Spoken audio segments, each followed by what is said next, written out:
जीवन में किए गए हर कर्म का असर हमारे साथ रहता है, चाहे वो अच्छा हो या बुरा। समय के साथ बोए गए बीज हमें फल जरूर देते हैं। इस कहानी के माध्यम से हम सीखेंगे कि कर्म का चक्र अटल है। हम जो भी कर्म करते हैं उनका परिणाम हमें वापस मिलता ही है। आइए आज की इस प्रेरणादायक कथा को सुनें और समझें कि कर्म का प्रभाव कितना गहरा और महत्वपूर्ण होता है। तो दोस्तों, मेरा निवेदन है कि आप कहानी को अंत तक जरूर सुनें। तो चलिए शुरू करते हैं। एक समृद्ध व्यापारी था जिसका नाम था सोमेश। सोमेश अपने 2 बेटों के साथ खुशहाल जीवन जी रहा था। उसका व्यापार कई शहरों में फैला हुआ था और उसकी ईमानदारी और मेहनत की चर्चा हर जगह होती थी। लेकिन जितना महत्वपूर्ण व्यापार था, उससे कहीं ज्यादा उसने अपने बेटों को जीवन की गहराई और कर्मों के महत्व को समझाया था। सोमेश ने खुद का व्यापार बहुत साधारण तरीके से शुरू किया था। जब वह जवान था, उसके पास न तो पैसा था और न ही बड़े संपर्क, लेकिन उसने अपनी ईमानदारी और मेहनत से छोटा व्यापार शुरू किया। शुरुआती दिनों में सोमेश को काफी कठिनाइयों का सामना करना पड़ा। कभी व्यापार घाटे में चला जाता, कभी धोखाधड़ी का शिकार हो जाता, परंतु सोमेश ने कभी हार नहीं मानी। उसकी मां ने बचपन में उसे एक महत्वपूर्ण शिक्षा दी थी कि कर्मों का फल अवश्य मिलता है, चाहे वह अच्छा हो या बुरा। मेहनत और ईमानदारी के फल कभी बेकार नहीं जाते। इस बात को अपने जीवन का आधार बनाकर सोमेश ने हर मुश्किल का सामना किया और अपने व्यापार को बढ़ाया। धीरे धीरे समय के साथ सोमेश का व्यापार फैलता गया और उसने कई शहरों में अपनी पहचान बनाई। लेकिन सफलता के बावजूद उसके दिल में एक चिंता हमेशा बनी रहती थी कि उसके बेटे भी जीवन और कर्म की सही दिशा को समझें। सोमेश को विश्वास था कि उसके बेटों को भी कर्मों के महत्व को समझना चाहिए, ताकि वे भी जीवन की चुनौतियों का सही तरीके से सामना कर सकें। एक दिन सोमेश ने सोचा कि वह अपने बेटों को जीवन का एक महत्वपूर्ण पाठ पढ़ाएगा। उसने दोनों बेटों को बुलाया और कहा, आज मैं तुम्हें 2 कहानियां सुनाऊंगा। इन कहानियों से तुम समझ पाओगे कि हमारे कर्म कैसे हमारे जीवन को प्रभावित करते हैं। सोमेश ने अपने बेटों को बैठने का इशारा किया और पहली कहानी शुरू की। यह कहानी एक गरीब ब्राह्मण की थी जिसका नाम था हरिप्रसाद। हरिप्रसाद एक छोटे से गांव में अपने परिवार के साथ बेहद साधारण जीवन जीता था। न तो उसके पास जमीन थी और न ही दौलत, लेकिन फिर भी वह अपने कर्मों और ईमानदारी के बल पर संतुष्ट रहता था। हरिप्रसाद का मानना था कि जीवन का सच्चा आनंद अच्छे कर्मों में है। वह हर सुबह जल्दी उठकर भगवान की आराधना करता और दिन भर गांव के छोटे मोटे काम करके अपनी आजीविका चलाता। उसकी पत्नी भी उसकी इस सोच और सरल जीवन से प्रेरित होकर उसका साथ देती थी। उनके 2 छोटे बच्चे भी उन्हीं संस्कारों में बड़े हो रहे थे जो हरिप्रसाद और उसकी पत्नी ने उन्हें दिए थे। हालांकि उनका जीवन कठिनाइयों से भरा हुआ था, लेकिन हरिप्रसाद का आत्मविश्वास और सकारात्मक सोच उसे हर चुनौती से ऊपर उठाकर रखती थी। एक दिन गांव में एक संत पहुंचे जो भूखे प्यासे और थके हुए थे। वे कई घरों के दरवाजे खटखटा चुके थे, लेकिन किसी ने उनकी मदद नहीं की। आखिरकार वे हरिप्रसाद के घर पहुंचे। हरिप्रसाद ने बिना किसी संकोच के संत का स्वागत किया और उन्हें अपने घर में बैठाया। उस समय हरिप्रसाद और उसकी पत्नी के पास खाने के लिए बस थोड़ी सी ही रोटी बची थी, जो उनके परिवार के लिए मुश्किल से पर्याप्त थी। लेकिन हरिप्रसाद ने बिना किसी हिचकिचाहट के वह रोटी संत को दे दी। उसकी पत्नी ने चिंता जताते हुए कहा, अगर हम खुद भूख से मर गए तो क्या होगा? हरिप्रसाद ने मुस्कुराते हुए जवाब दिया, हमारा कर्तव्य पहले है। यह ईश्वर का इम्तिहान है। अगर हम भूखे व्यक्ति को भोजन नहीं देंगे तो यह हमारे कर्मों पर एक काला धब्बा होगा। यह सुनकर उसकी पत्नी ने भी संत के सामने खाने को परोसा। संत ने भोजन ग्रहण किया और हरिप्रसाद को आशीर्वाद देते हुए कहा, तुमने आज भगवान को प्रसन्न किया है। तुम्हारी उदारता और निस्वार्थ सेवा के लिए भगवान तुम्हें अवश्य पुरस्कृत करेंगे। जल्द ही तुम्हारे जीवन में खुशियों की बारिश होगी।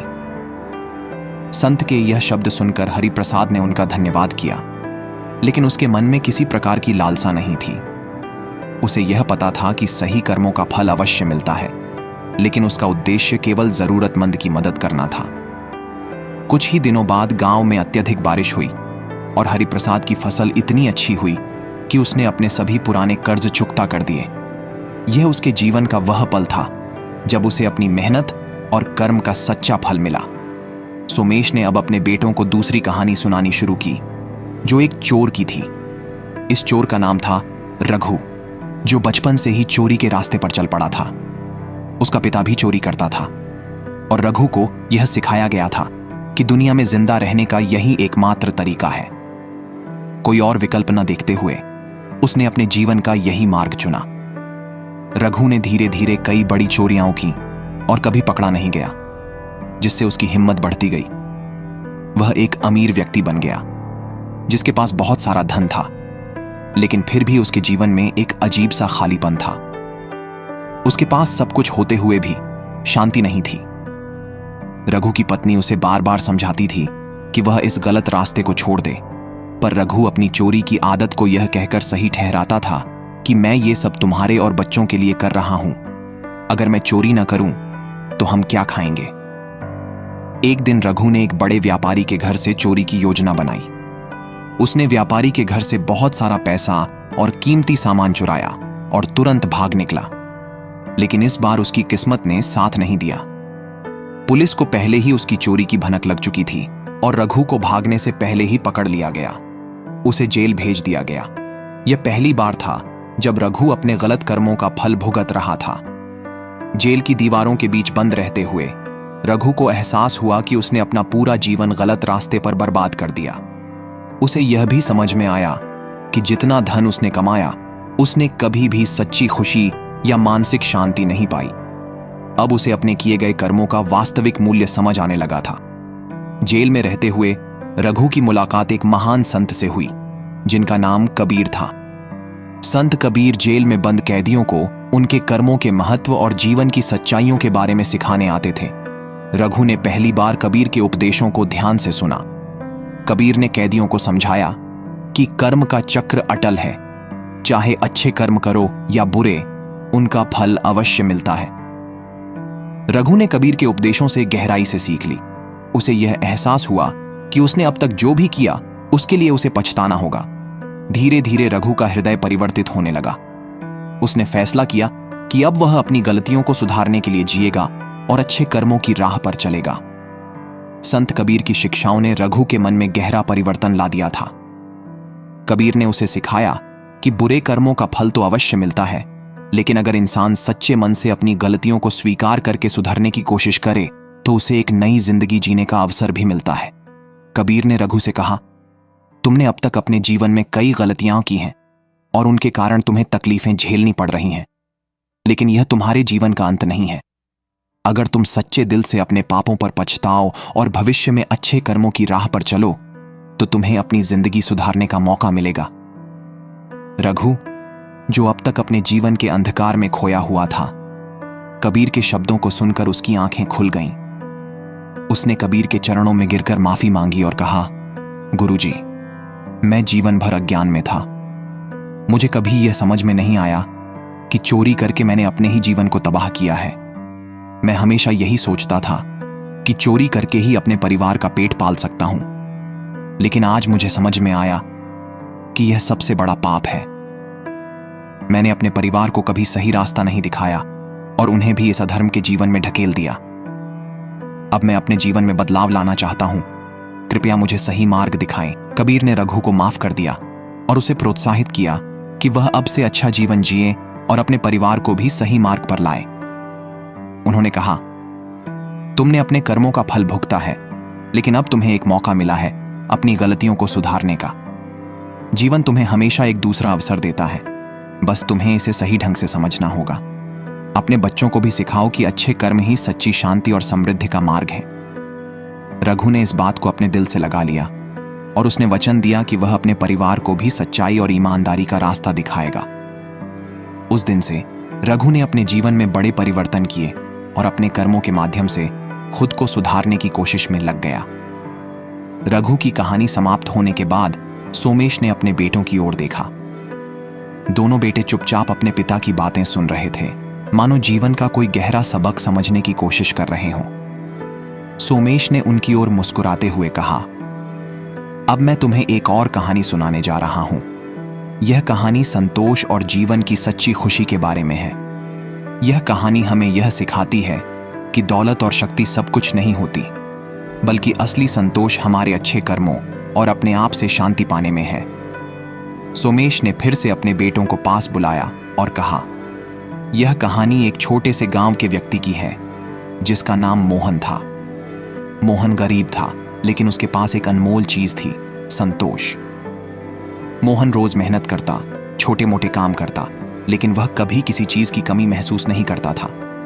उसका मानना था कि जो कुछ भी वह कमाता है वही उसके लिए पर्याप्त है। मोहन के पड़ोसी उसे देखकर हैरान रहते थे कि इतने कम में वह कैसे इतना खुश रहता है। एक दिन उसके एक पड़ोसी जो बहुत अमीर था ने उससे पूछा, तुम्हारे पास न तो अच्छी जमीन है न ही बहुत पैसा, फिर भी तुम इतना संतुष्ट और खुश कैसे रहते हो? मोहन मुस्कुराया और कहा, खुशी दौलत या ताकत में नहीं बल्कि संतोष में है। मैं जो कुछ भी कमाता हूं उसमें अपना और अपने परिवार का पेट भरता हूं और रात को चैन की नींद सोता हूं। यही असली दौलत है। सोमेश ने अपनी बात जारी रखते हुए कहा, हम सभी जीवन में धन, संपत्ति और पद के पीछे भागते हैं, लेकिन सच्ची खुशी वहीं मिलती है जहां संतोष होता है। सोमेश ने अपनी कहानी समाप्त करते हुए अपने बेटों से कहा, जीवन में दौलत और शक्ति का महत्व है, लेकिन उससे कहीं अधिक महत्वपूर्ण है हमारे कर्म और संतोष। दुनिया में जितनी भी दौलत कमा लो, अगर दिल में शांति नहीं है तो वह दौलत बेमानी है। अच्छे कर्म और संतोष ही हमें सच्ची खुशी और शांति देते हैं। बेटों ने ध्यान से अपने पिता की बातें सुनी और महसूस किया कि जीवन में सही दिशा और अच्छे कर्मों का महत्व कितना गहरा है। सोमेश ने अंत में कहा, याद रखना बेटा, दुनिया चाहे कितनी भी बदल जाए, कर्मों का फल अटल होता है। हम जैसा बीज बोते हैं वैसा ही फल हमें मिलता है। इसीलिए हमेशा अच्छे कर्म करो और जीवन में संतोष ढूंढो, क्योंकि वही असली दौलत है। यह कहते हुए सोमेश ने दोनों बेटों को गले लगाया और उस क्षण उन्होंने न केवल अपने पिता की सीख को आत्मसात किया, बल्कि जीवन को एक नई दृष्टि से देखना भी शुरू कर दिया। तो दोस्तों, आपको इस कहानी से क्या सीख मिली वह कमेंट में जरूर बताएं। तो मिलते हैं अगली स्टोरी पे। Thank you.